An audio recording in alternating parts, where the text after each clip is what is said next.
This news program is proudly brought to you by Smart Start Breakfast Biscuits and Now Biscuits.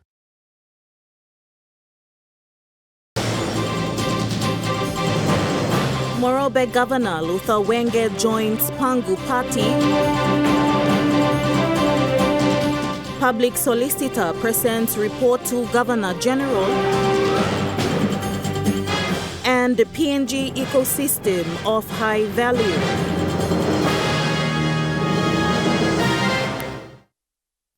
Good evening. You're watching National EMTV News. I'm Grace Papiali. Thank you for joining us. Governor for Morobe, Luther Wenge, has joined ranks of the ruling Pangu Party today.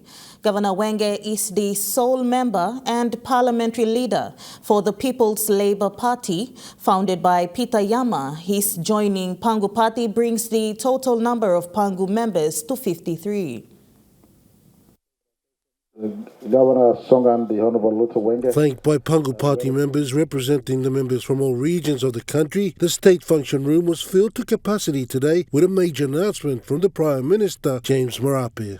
We are a party of now with both the Honourable Elias Kavore having joined us earlier, and now the Honourable Luther Wenge making an indication to join us. In fact, meetings and conversations has been running, but we will await his formal announcement. What exactly the form and shape of his announcement, he will make it, and then I will reserve my right to reciprocate later on. But in this instance, I just want to appreciate that he's sitting up in the front in between myself and the deputy leader of our party and all the seniors, as well as party members. Governor for Morobe, Luther Wenge, makes his move only a few weeks after former PNC strongman Elias Kapavore made his move to the Pangu Party. In his address, Governor Wenge stated that James Marape had done a lot in his tenure as Prime Minister and highlighted on the Wafi Golpu mine. I joined the Pangu Party as a political member of the Pangu Party. I have come to join. I am the party parliamentary leader of the People's Labour Party, the party which has only one parliamentary person, and that person is myself, the leader.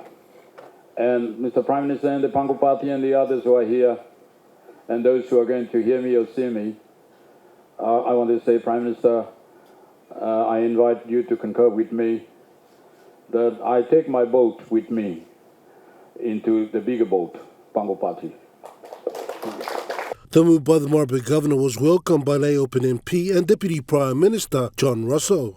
Morobe is one of the most populous provinces, one of the biggest provinces, and having a governor in the same party with you and working towards ambitions for the province and also for the nation, he brings with him a quality of firebrand leadership and wisdom and guidance that all the rest of us in Morobe, despite some of us from different parties, we all work united together to ensure that Morobe achieves its dreams and ambitions, but not only Morobe. We also work together to ensure the whole country works and achieves its dreams and ambitions.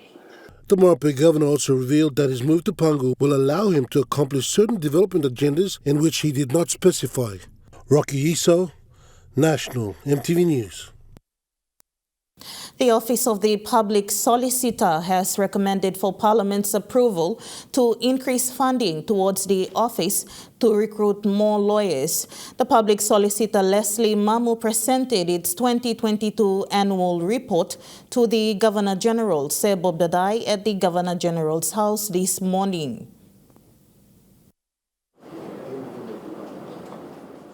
The Public Solicitor Leslie Mamo presented the 2022 annual report, highlighting the operations of the Public Solicitor's Office and its recommendations to the government.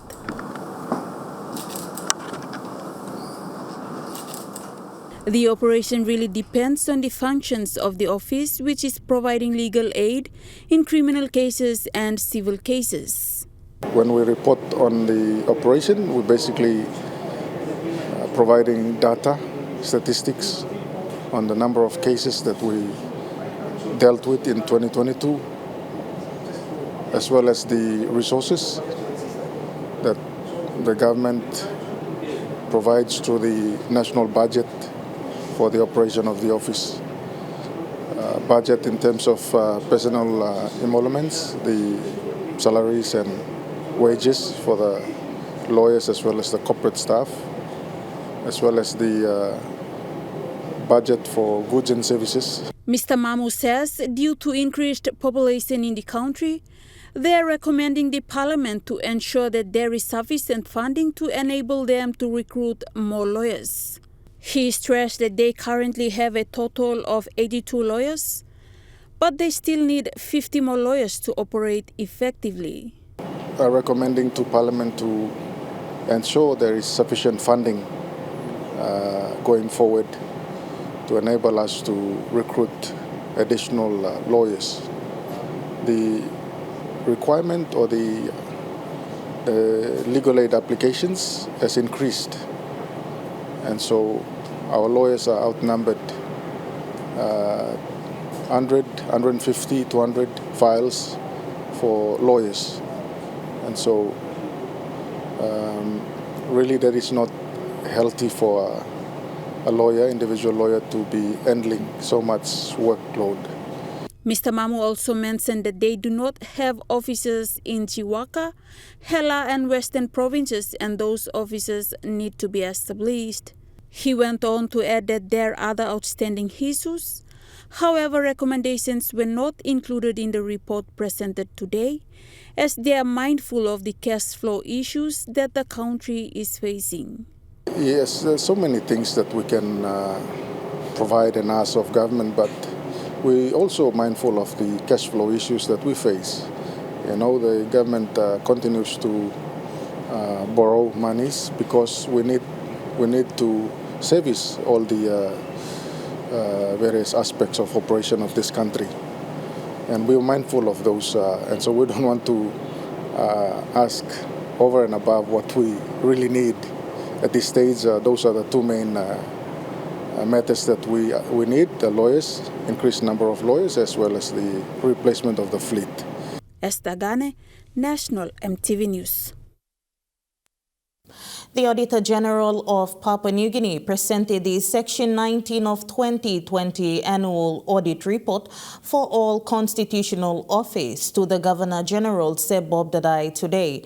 Upon receiving the audit report, Sir Bob Dadai commended the Auditor General for delivering the report, as this is an important office that plays a significant role in the country. The Auditor General of Papua New Guinea, Gordon Kega, presented the 2020 audit report to the Governor General this morning, stating that the report contains all the activities in the department, including the financial report. With all kinds of issues around funding issues, whatever, we try our best to at least split the accountability of our country into the forefront so that our people benefit in whatever the government is doing. And we are like a watchdog, we make sure that things are done right. And so the report that now I presented, it's the Auditor's Office report. Our activity, what we do, what we produce, our budget. And this is the first time we include our financial report.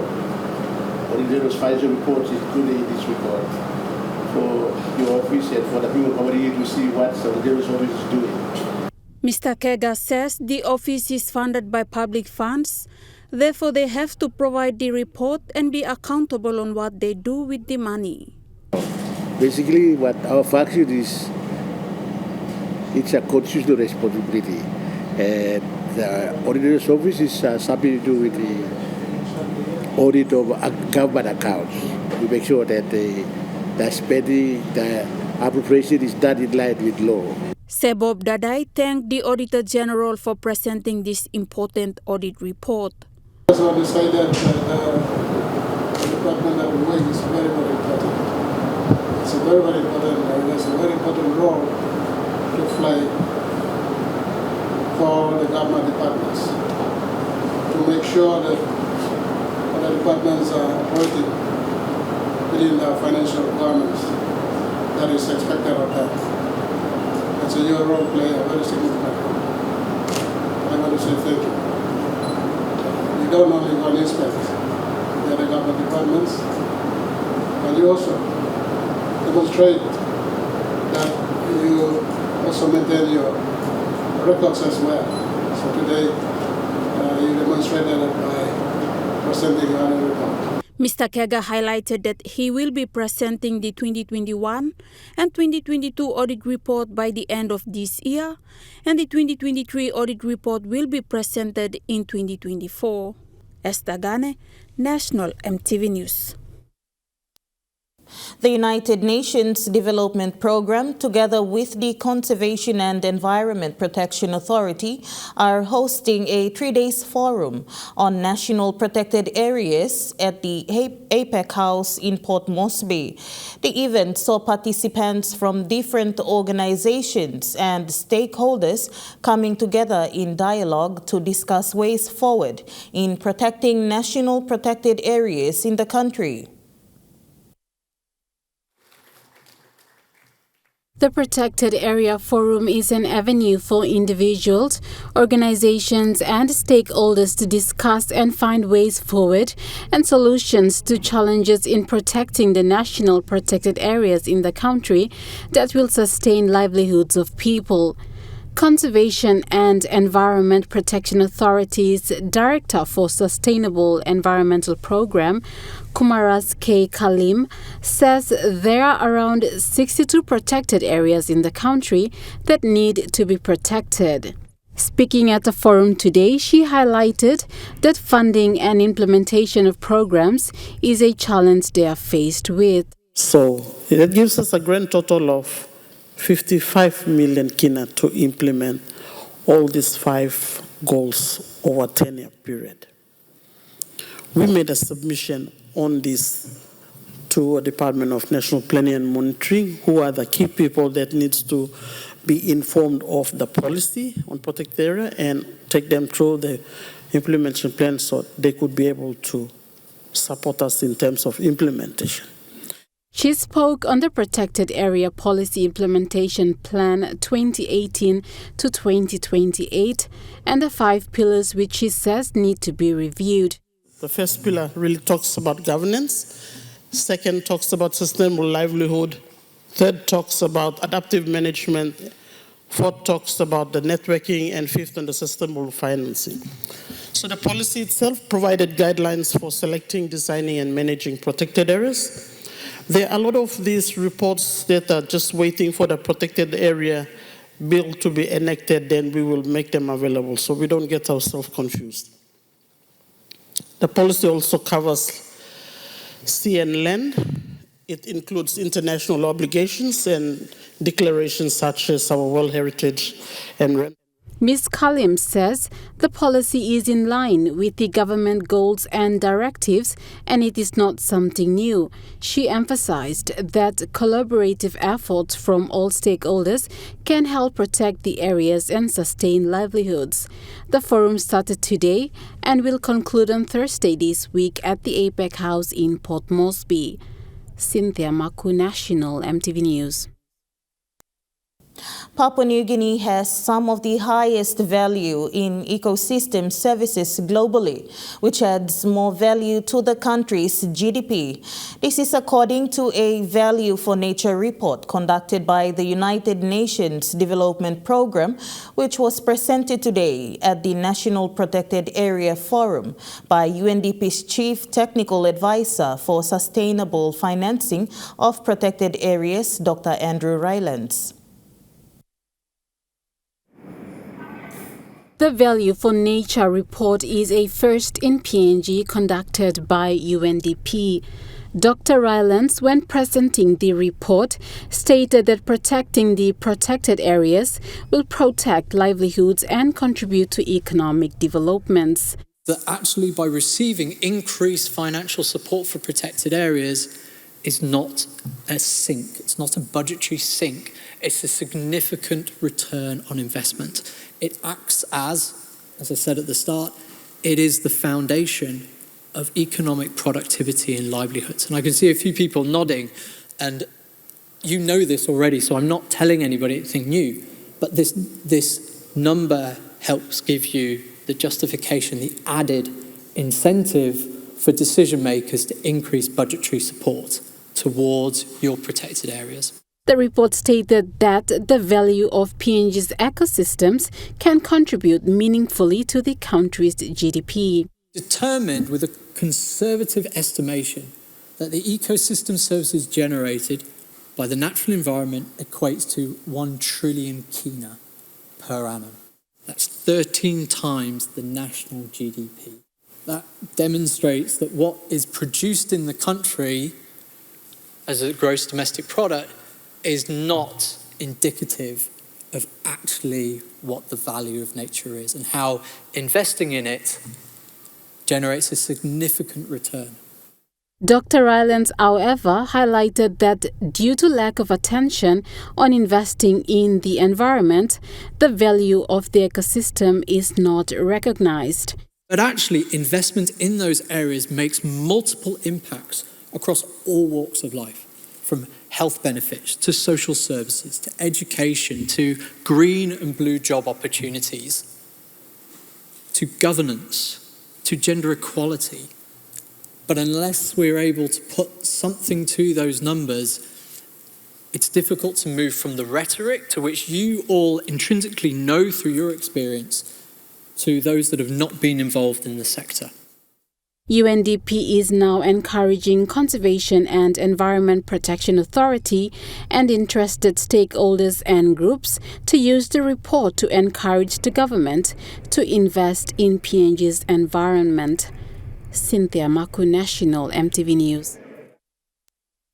National MTV News continues after the break. Stay with us.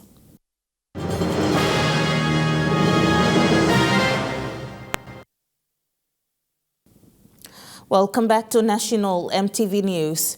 On the 21st of May 2023, the National Airports Corporation reported cracked surface of the Tokua runway spanning for 161 meters. This has caused the downgrade of flights to Dash 8 fleets into Tokua Airport. During question time, the newly sworn-in Member of Parliament and Rabaul Open MP, Dr. Alan Marat, brought to the attention of the Parliament the recent incident at Tokua Airport. He questioned the Minister for Civil Aviation, Walter Snowbelt, on the measures taken to ensure that there is quality construction of runways nationwide to ensure the safety of the traveling public. Now, my main question is, does the minister have any intention to review especially the quality of runways throughout the country? When you compare runways throughout this country with runways in other developed countries, their runways are built of better quality materials than ours. So my question is whether the minister responsible is going to undertake a review, especially of performances, the specifications, whether specifications for the construction of runways are being met by the contractors. This was Minister Snowbelt's response. So we've notified the industry, we've notified the public, and I would like to use this as well to notify the public, to reiterate that due to the conditions of the runway, we've got to now downgrade the aircraft, unfortunately. And the only aircraft now that can actually use the runway and its current length, avoiding the peeling of the pavement end, will be only a Dash 8 for now. No more Fokker 100, no more Q400 aircraft, or ATRs for that matter. It's only now a Dash 8. And this will go on for 2 weeks as we're trying now to look into the matters to try and resolve the issue. Our action plan so far from NAC perspective is we have now airlift what we call premix tar that's going to go and quickly repair that particular 161 meter area. That will take about a couple of weeks. A supplementary question was asked by Deputy Opposition Leader Douglas Tomuresa on the lack of CASA inspectors. Minister Snowbelt gave assurance that this issue will be addressed once his office receives a report from the National Airports Corporation. Amanda Ilaitia, National MTV News. A clash between the locals from Gabi Village and students from Port Moresby Technical College happened this morning in Port Moresby. The fight erupted due to what is claimed to be a robbing incident of some students by some locals from Gabi yesterday. Police were on ground to ease the tension.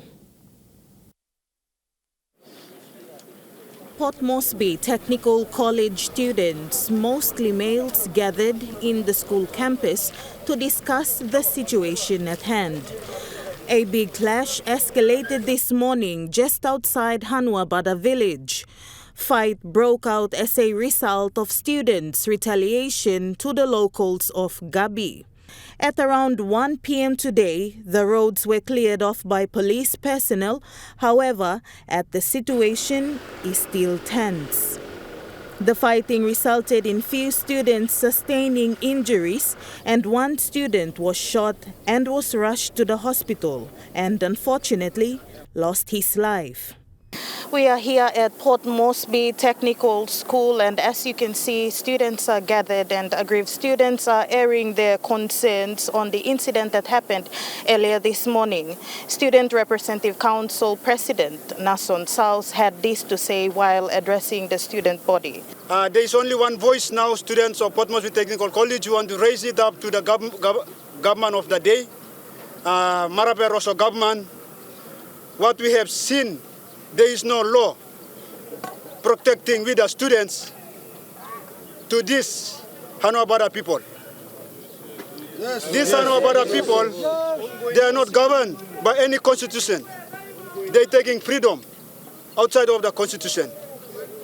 Therefore, we the students now call on to the government of the day to come down and make the security of the students guaranteed for today, tomorrow, and the years to come. There must be freedom from Hanwabada to Port Moresby Technical College, and from Port Moresby Technical College to Hanwabada, there must be freedom. No more harassment, no more fighting, no more stealing from students. This has drawn the school's administration to suspend classes till next Monday, the 12th of May 2023. POMTech Principal Henry Waimangu has a brief on the situation. Around 7:30 p.m. last night, 3 of our students were held up at Padihakwa Junction roundabout with homemade guns and knives and screwdrivers and that sort of thing. And they took some laptops and phones. And students were not happy. They came back to the college. They mobilized with our boarding mates here, male students.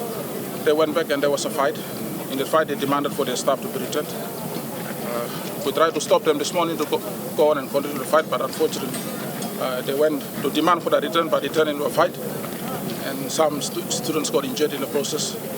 We are hearing that one of our students is deceased or died as a result, but for now, the school board is appealing to the students to remain calm and wait upon the police for further investigations to be carried out. But yeah, I think from now on, the principal and we've actually calmed the students down. And they've all accepted that the school will continue. And though they've got one student is deceased now, as we're hearing from the hospital, so we're here to confirm. And as it is confirmed, we've allowed them to take the week off to mourn.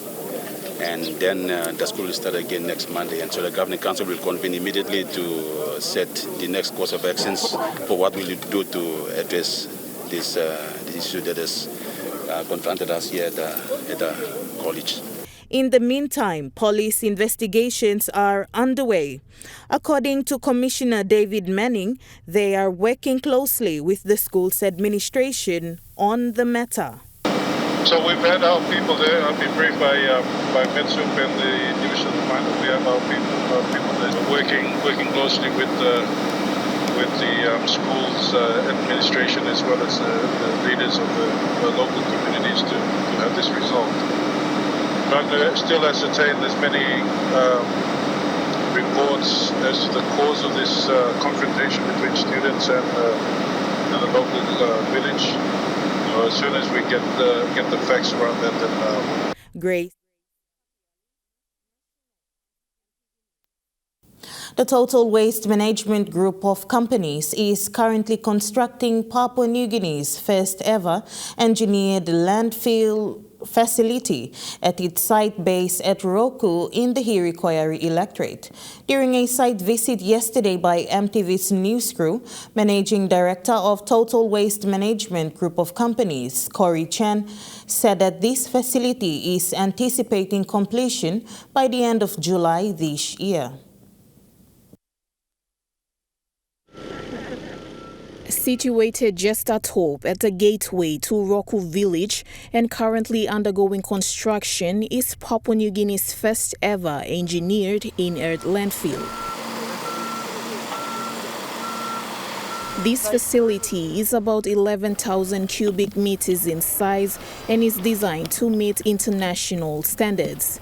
The standard adopted by the company covers the US and the Victorian standards and will be bulletproof, aimed at protecting the environment and the community around them.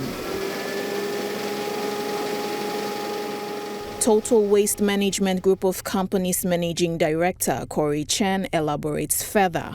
Our engineered landfill, which is an inert hazardous waste landfill. It's the first of its kind in Papua New Guinea and also in the Pacific, and really designed to meet international standards. So we've based our design on US EPA standards as well as Victorian EPA standards in Australia. And it's going to be bulletproof, but we needed to make sure that it's bulletproof so that we protect our environment and our community next to us. Chen added that the first cell should be completed by the end of next month, and the company is planning to extend on this project going forward. First cell will be complete at the end of July of this year, but we've also got plans to extend it, expand it a lot wider and bigger. Managing Director Chen also detailed on the premise of the facility and its operational scope. The premise of this facility is everything at the front end that can treat waste, reduce, reuse, remanufacture, recycle, repurpose, return to producer or return to earth, and only the residual amounts will drop out into our landfill at the back end. Okay. But yeah, look, very excited. All different waste streams will be able to be treated here, and we're looking at being able to collaborate a lot with the Port Moresby waste that are generated as well, so working closely with NCD in the future. The company predominantly has multinational clients that operate in PNG as it aims to meet world-class standards. With the completion of the engineered inert landfill expected to be completed by the end of next month, the company has plans to extend in this project going forward.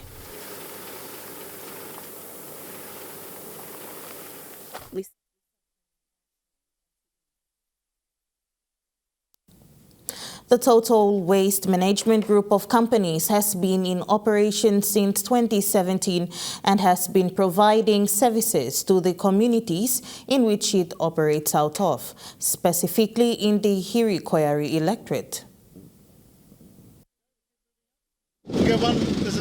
Locals in Porebada, Roku, and the surrounding communities have been benefiting from the Total Waste Management Group of Companies community engagement services for over 6 years. The company's iconic solar source hydro panels is its first masterpiece, which generates water using technology to meet essential needs for the locals. Apart from the solar source panels, TWM is also providing employment opportunities to the Roku villages as well as developing them in terms of human capacity building, which will come in handy in carrying out similar projects in the future. The company's managing director, Corey Chen, highlighted on this. We're developing our own capacity and capability to self-perform that, but we also engage with a lot of local contractors, local employees, particularly from Roku Village, who are also involved with our journey as well. So we're trying to make it as 100% national content as possible, and for us to be able to deliver that. It allows us to build capacity, but also the capability so that we can do similar projects around the country as well in the future. With the aim of promoting sustainable waste management practices and meeting a variety of different treatment and processes, the company has been doing its very best to meet its professional obligation as well as protecting the environment and serving the communities around them. Lisa Puni, National EMTV News. Now taking a look at the Nest Fund market report, the Kina closed unchanged at $0.2830 in the interbank market. At Bank South Pacific, Yokina was buying $0.2745 $0.4120 Australian dollars, $0.2487 euro, 37.89 Japanese yen. Looking at commodity prices at New York close, gold is trading higher, coffee closed higher, cocoa closed higher, copra closed higher, palm oil closed higher, crude oil is trading lower, copper closed lower. On the stock market, the Dow Jones closed lower, the ASX 200 is trading lower, the All Ordinaries is trading lower. National EMTV News continues after the break. Stay with us.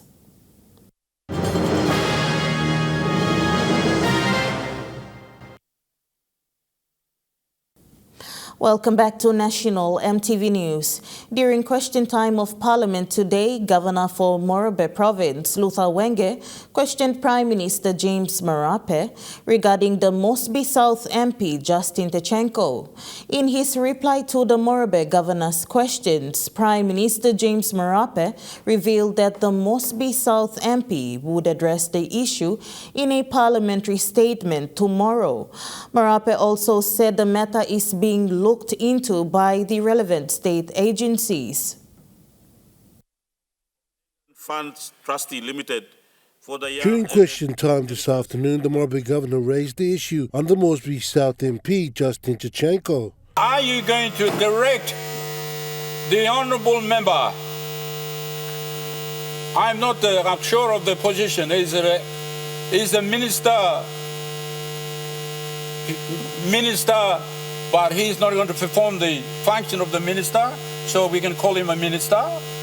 Or I'm not sure about his status, but I'm asking you, whether you're going to get the minister to give a statement in this parliament to tell his nation why, if he did, why he made that highly derogatory statement, highly offensive to the citizens of this country.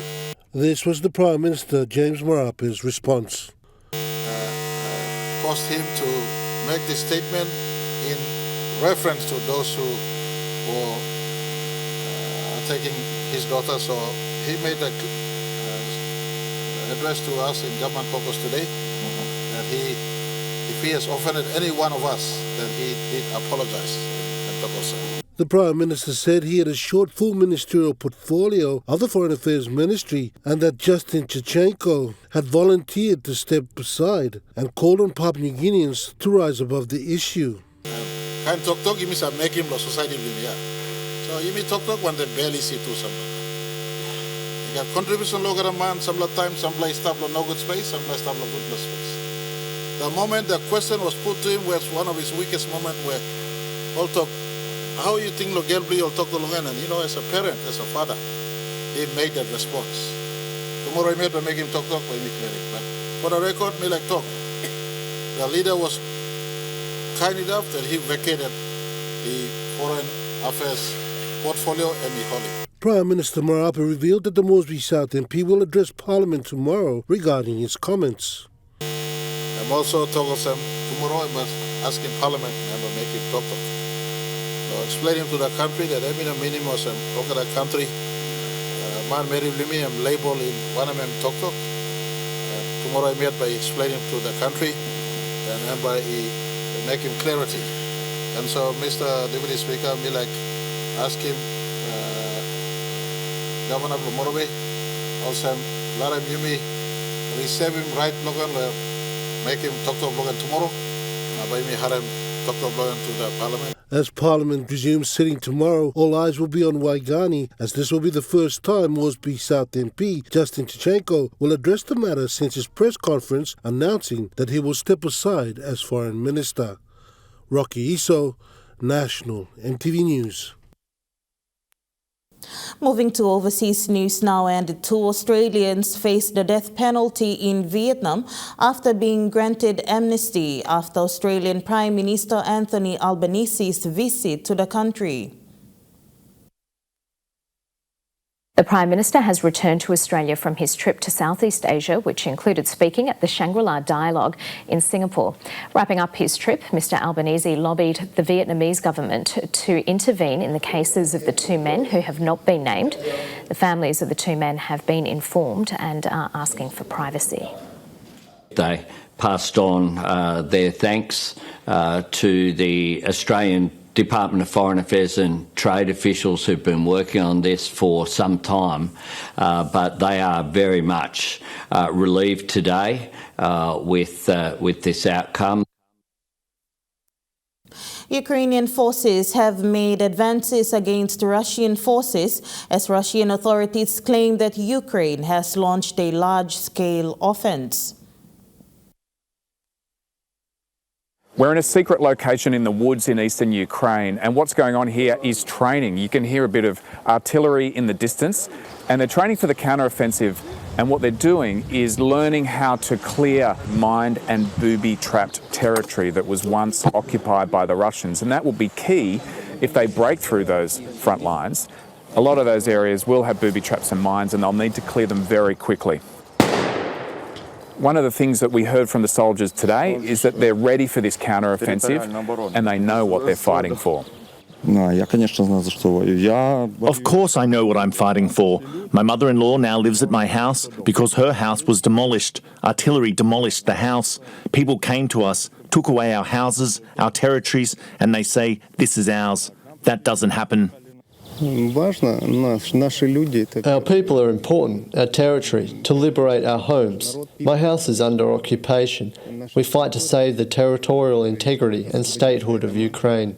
We don't pay attention to chatter, but we wait, a little excitedly. We all wait.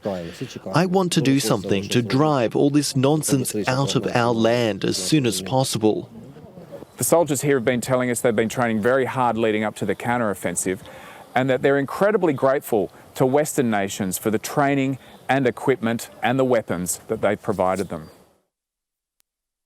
National MTV News continues after the break with Trukai Sport. Stay with us.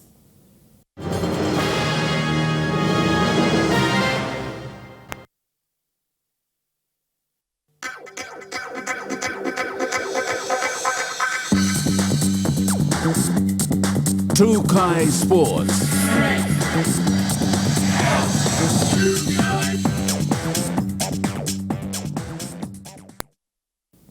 Welcome to Trukai Sports.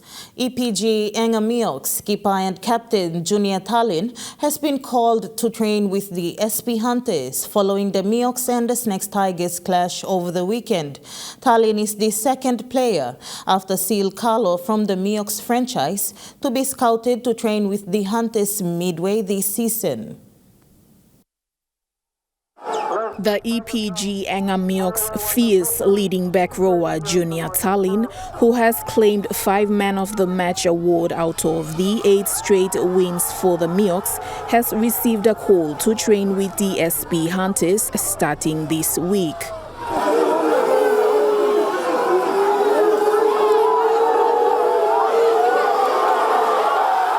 This follows the Hunters' poor performances in the opening games of the QRL competition, and head coach Tepend is on the hunt to scout raw talents from the Intercity Cup.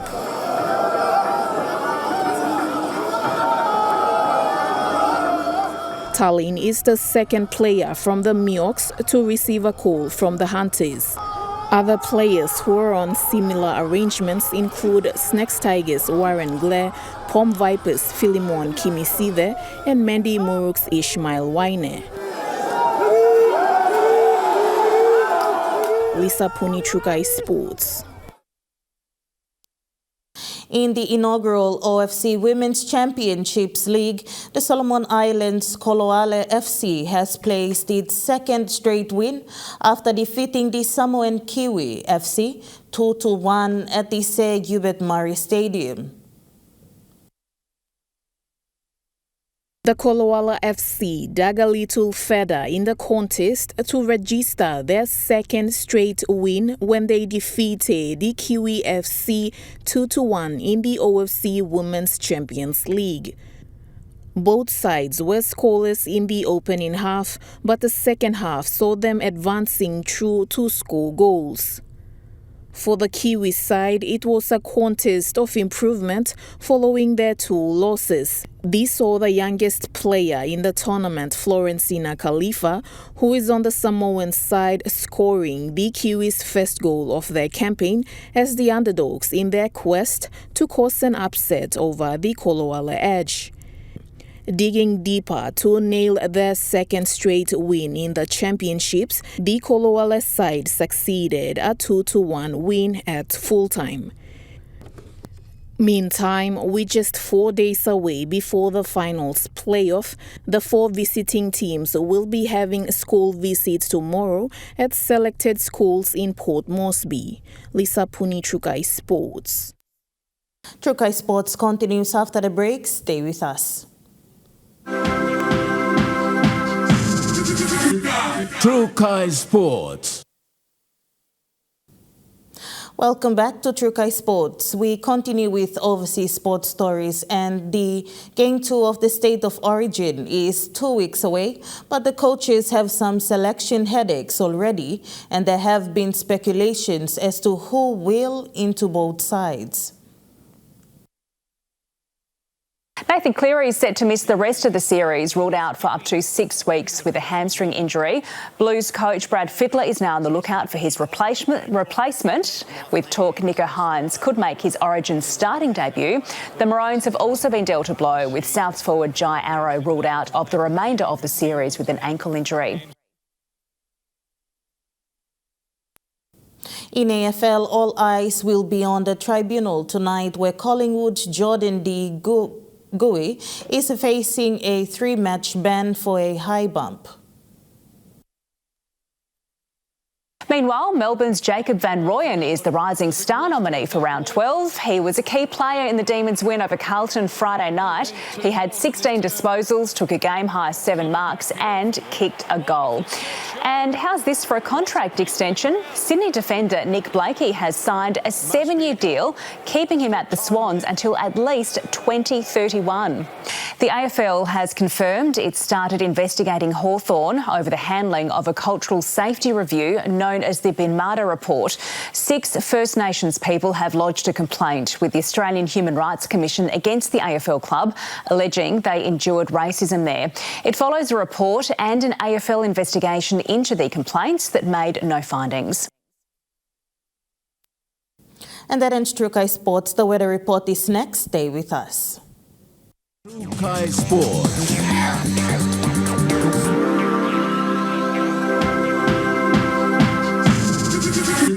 Trukai Sports.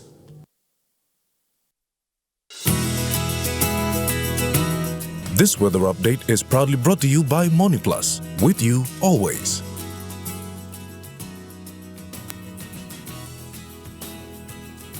The weather forecast for the next 24 hours in the southern region: Port Moresby City, partly cloudy with few evening possible showers and drizzles. Popondetta, partly cloudy with few showers. In the Momase region, Ley City, partly cloudy with chances of a shower or two. Vanimo, few showers, then mostly cloudy. In the New Guinea Islands region, Lorengau, mostly fine, although cloudy at times. Buka, evening brief showers. And in the Highlands region, Mount Hagen City, partly cloudy with few evening showers and possible thunderstorms. Mendi and Wabeg, evening rain showers and possible thunderstorms.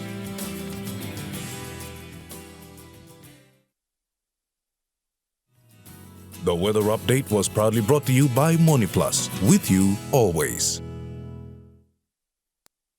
And that wraps up the news, sports and weather for Tuesday, the 6th of June 2023. From all of us here, pleasant viewing. Bye for now.